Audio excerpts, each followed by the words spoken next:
Quite often, as you know, this room's full of poets and poetry readers, a poem can be a kind of abandoned settlement, or it can be a historical reenactment society. And we don't want that in poetry. And it strikes me that James Sheard's poems are not that. They aren't that. They are very much of now. The past is there. As James says in this wonderful book, the past is there like a scent, armfuls of it. And when I read it, the past, I do not check the facts, make them strong, the wing beats of my telling. That is such a wonderful phrase from this book, the wing beats of my telling, as though the story is being told within movement, within memory, within intimacy. I think James Sheard is a fantastic poet of intimacy, a poet who can, when he's reading to us in a moment, will feel as though he's reading to each of us individually in a very, very intimate way. A fantastic laureate, if you like, of intimacy, Mr. James Sheard.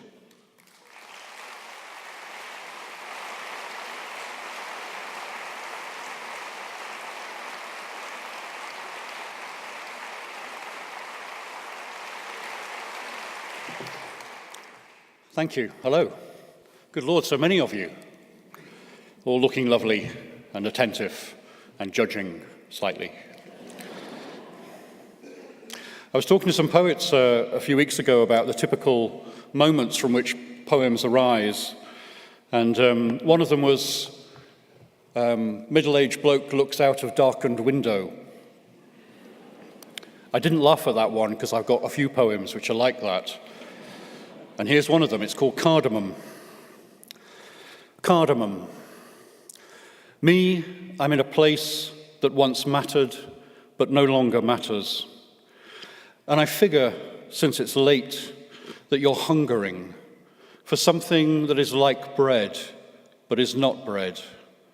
That outside there's the open weave of the wind, that there's the night and its usual practices. And I imagine that you've been reading, but it's the sort of reading that feels like inhaling rain. So you step out, and your shadow is lying long on the lawn.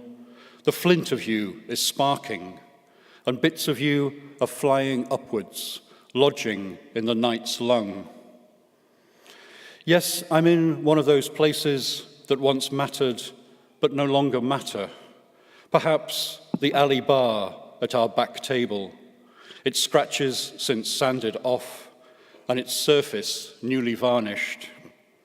Or the dry bowl of earth beneath a weeping willow, where we waited for the cold and marveled when it came.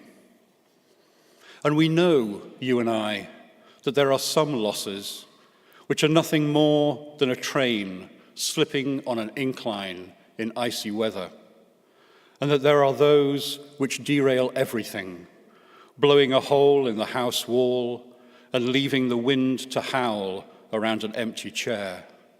So I'm in a place that once mattered, but no longer matters, and I'm not granted the space and time to sing you back. But I wondered if you too are biting down on me now, biting down as if on a split and softened pod of cardamom, on that bitter perfume, on that medicinal heat.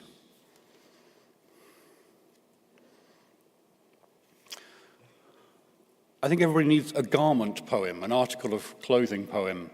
I had the slightly unfortunate experience of breaking up with somebody just after she bought me a second-hand suit, and she wouldn't let me keep it. So I tried to imagine how that would work from her point of view. The suit. She had kept it for years, the suit, ready for his return, ready for the time he would clatter again through that door that broke handles. The door that broke knuckles if not handled right. He would ask for it. Where's the suit? Show me the suit. It had hung there, the suit, hung from its line of wire and dust, hung in the closed-off block of air that smelt of soot and of all the things they'd wanted. He'd try it on, she thought, and she would help him, fussing a little at the set of his shoulders, the tightness at the waist. I will nip my tongue between my teeth, she thought, and furrow my brow like so.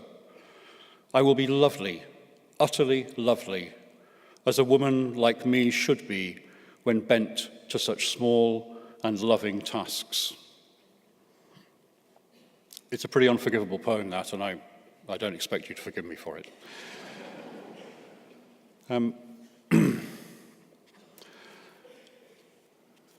I used to enjoy the fact that when you went away on a trip somewhere, you'd come back with, well, I'd come back with lots of cheap tobacco and a poem, until somebody pointed out to me, my partner at the time, that the poem was costing something like £750 and you'd never get that back. Here's a travel poem called Landings. Landings.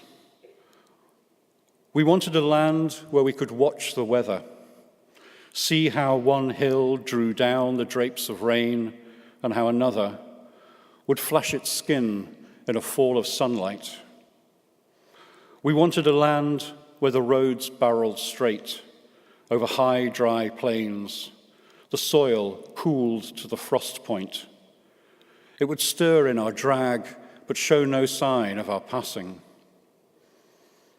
At night, we said, we would drink peach nectar, and we would seem to taste it all the way down, from its fur right into its ragged stone. And then, asleep, one of us would dream a line so sad and sweet, it would fuck us up forever. As if we could be so again, and as if such words had ever pulled clear from the fog of waking and forgetting. Yes, we wanted a land where we might fall together, then fail to wake, or at least to sleep beyond the nag of morning, dragging us to its terraces and its coffee and tobacco taken slow and strong, to where every distant view was wrong. When I was writing this collection, I had the idea of the past being a place of abandoned settlements that we could somehow haunt back and allow myself to speak to them in some way. And I kept thinking that I would eventually write a number of poems about literal abandoned settlements, because I'm fascinated by them, as many people are, those strange places that are abandoned for various reasons and continue to exist. And I found that by the time I was almost completed the collection, I didn't really have many like that. So I wrote a title poem, and the title poem is the poem I'm going to finish with. And the title poem includes a number of place names, and they're just names of abandoned settlements, as if I'm trying to cram them in. But even then, the poem itself is not about that, as it explains, I hope, during the reading of it. The abandoned settlements. Think of it like this. The spine you once caressed is the bony turf at Warham, the only thing left of the walls that held you, the hearth that warmed you. And there are still lights, they say, in a back room in Mialis Street, Varosha, somewhere inside, beyond the bleached doorframe and hinge splintered by decades of wind. It's like that. It's like the sands where once you might have watched a lover coming wet and lovely towards you, undisturbed now and colonized by the shyest of creatures. It's the lone tower at Wilmersdonk, its bell gone and the church it served now flattened, its weeded roof level with the crane tops and high above the hollow bangs of containers setting down. It's the wiped out and the martyred. It's the places struck from all your maps, the signs torn down and the roads to nowhere blocked for good measure. It's Oradour and Wittenum and all the rust and rubble fall, the hulks and helplessness, the townscapes like a dead flat tire.